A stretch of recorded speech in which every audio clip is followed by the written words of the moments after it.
Good day, ma'am and sir. My name is Tesalonica O. Osorio from Philippines.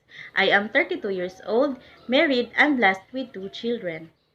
My educational attainment is I am a high school graduate. I have 2 years experience as a household helper here in the Philippines. I took care of 2 children ages 8 years old and 12 years old. I prepare their breakfast every morning before they go to school, prepare everything what they need before they go to school. Also, I do the cooking, cleaning, laundry, and ironing. I have 8 months experience as domestic helper in Singapore. I took care 2 children ages 6 years old and 7 years old boys.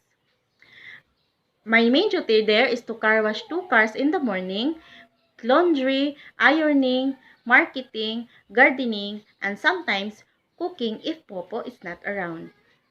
Ma'am and sir, I may not have years of experience as domestic helper, but I have a positive attitude and a believer that skills can be taught and mastered.